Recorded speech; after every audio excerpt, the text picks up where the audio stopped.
महाराज भीष्म गंगा मैया के किनारे व्यास नंदन सुखदेव जी समझा रहे हैं कि सुनो उत्तरानंदन परीक्षित, जिस समय कुंदनपुर के राजा भीष्मक रहते थे तो उनके यहाँ पर एक बिटिया ने जन्म लिया, और जिस समय बिटिया ने जन्म लिया है तो बड़ी खुशी है महाराज के आंगन में, धूमधाम से बधाइयां बज रही हैं। उसी समय देव ऋषि नारद का आना हो गया, और जिस समय देव ऋषि को आते हुए देखा तो महाराज भीष्मक ने दोनों हाथ जोड़े, सुंदर सा आसन दे दिया, श्रीमन आप इस पे बैठ जाइए।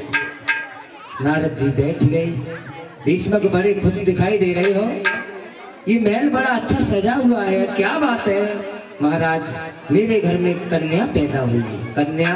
हाँ, बड़े सौभाग्य की बात है जो कन्या पैदा हुई है। एक बात और बताते चले मेरी माताओं कि ये बड़े सौभाग्य की बात होती है जिस घर में कन्या आती है। कुछ लोग हमने ऐसे देखे हैं, कुछ भाई बंधु माताएं ऐसी देखी हैं कि कन्याओं का गर्भ में वध कर देती हैं, उन्हें मार देती हैं, लेकिन कन्या को कभी मारना नहीं चाहिए। कन्या जिसके घर में आती है तो हमेशा 3 चीज अपने साथ लेकर के आती है। 3 चीजें हर कन्या अपने माता पिता के घर अपने साथ लेकर के आती है। कौन कौन सी 3 चीजें? एक खुशियां, शक्ति और लक्ष्मी। ये 3 चीज हर बेटी अपने पिता के घर में साथ लेकर के आती है। कैसे लेके आती है? आओ थोड़ी देर देखते हैं कि देखो, बेटी जब जवान हो जाती है, शादी के योग्य हो जाती है, तो उसके जो माता पिता होते हैं लड़का की तलाश में, वर की तलाश में भागते हैं। रात दिन 4 महीना पहले से भागते हैं। जब विवाह तय हो जाता है, बारात आने का समय हो जाता है, बारात आ जाती है, तब तक वो थकता नहीं है। रात और दिन कहीं हलवाइयों के पास, कहीं गुप्ता जी टेंट वालों के पास में, यानी चारों तरफ भागना, लेकिन वो थकता नहीं है। और जिस समय बेटी को डोली में बिठा दिया जाता है और बेटी जब ससुराल चली जाती है, उस समय उस घर की दशा क्या होती है?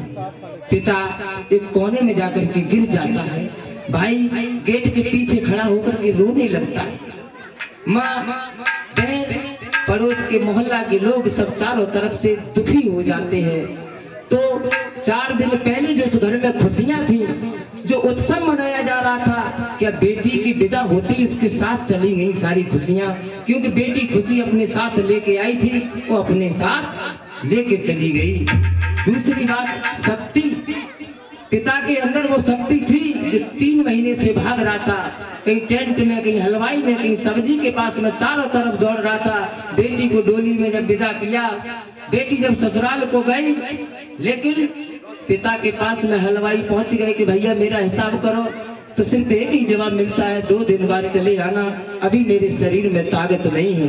कहाँ चली गई वो ताकत जो 4 दिन पहले तू रात और दिन नाच रहा था? लेकिन बेटी को विदा करते ही तेरे पास शक्ति चली गई।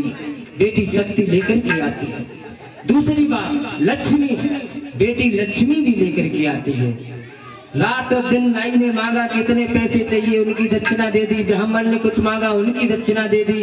किसी ने कुछ मांगा कि भाई मेरे पास 1000 रुपया एडवांस के लिए दे जाओ, उन्हें भी दे दिया। रात भर खर्चा किया, लेकिन सुबह को अगर किसी ने आकर के पूछ लिया तुम्हारे पास 5000 रुपए है, तो भैया अब मेरे पास पैसा नहीं है, 10 दिन के बाद तुम ले लेना, कहीं से कुछ करके लाएंगे तो तुम्हारा हिसाब कर देंगे। कहाँ चली गई वो लक्ष्मी जो रात भर तेरी जेब में थी? लेकिन मेरे श्रोता बंधुओं, विद्वानों ने ये बताया है कि बेटी जब आती है तो 3 चीजें हमेशा अपने साथ लेकर के आती है। और बेटी की जब विदा होती है तो वैसे समाज, परिवार, माता पिता सब रोते हैं, लेकिन एक आदमी कोई ऐसा होता है जो सबसे ज्यादा रोता है बेटी की विदाई के समय पे। जो बेटी का सगा भाई होता है, वो सिर्फ इस बात से रोता है कि जिस बहन के साथ में बचपन से खेलता रहा, जिस बहन को मार देता था बिना बात के, फिर भी यही बहन शाम को मुझे भोजन परस के देती थी कि भैया भोजन कर लो। मैंने बेकसूर अपनी बहन को मारा, आज मेरी बहन हमें छोड़ करके जा रही है, मेरा बहन के आज के बाद मुझे भोजन कौन खवाएगा? इसलिए वो भाई अपनी बहन की याद करके फपक फपक के किवाड़ों के पीछे रोता है। मेरे श्रोता बंधुओं, आज महाराज भीष्मक के आंगन में बेटी है, देव ऋषि नारद पहुंच गए। एक सवाल कर दिया महाराज भीष्मक ने, बड़े अच्छे समय पे आए हो नारद जी, हमारे घर में एक बेटी है, उसका आप नामकरण संस्कार कर दीजिए। मेरे श्रोता बंधुओं, नारद जी के सामने वो बेटी लाई गई तो नारद जी ने उस बेटी का जब हाथ पकड़ा, चेहरे की ओर देखा तो एक बात कही महाराज भीष्मक से, सुनो राजन,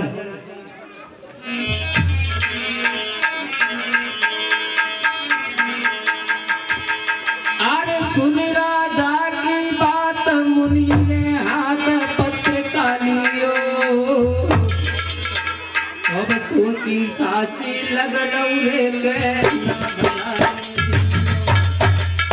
महाराज, तुम्हारे घर में जो बेटी पैदा हुई है, तुम्हारे घर में जो लड़की पैदा हुई है, और रुक लड़ जा को नाम सिद्ध सब नाम देवन दियो, वो तेरी के सकल प्याह बचन के दियो,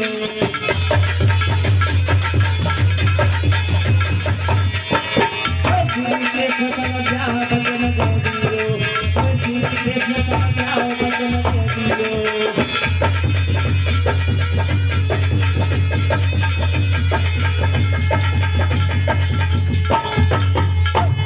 नारद जी ने उस बच्ची का नाम रुक्मिणी रखा और एक बात कही कि महाराज भीष्मक, द्वारिकाधीश भगवान कन्हैया के साथ इस लड़की का विवाह हो। चले गए नारद जी। धीरे धीरे वो लड़की आंगन में जवान हो गई और जिस समय रुक्मिणी जवान हुई, 11 साल की उम्र जब हुई है, उसी दिन से रुक्मिणी भगवान द्वारिकाधीश की पुजारी बन गई, भक्तिन बन गई। उसी दिन से धीरे धीरे पूजा करती रही और जब बड़ी हुई है तो एक दिन महाराज भीष्मक की पत्नी ने अपने पति भीष्मक से कहा, महाराज घर में लड़की जवान है और जवान लड़की की शादी कर देना चाहिए।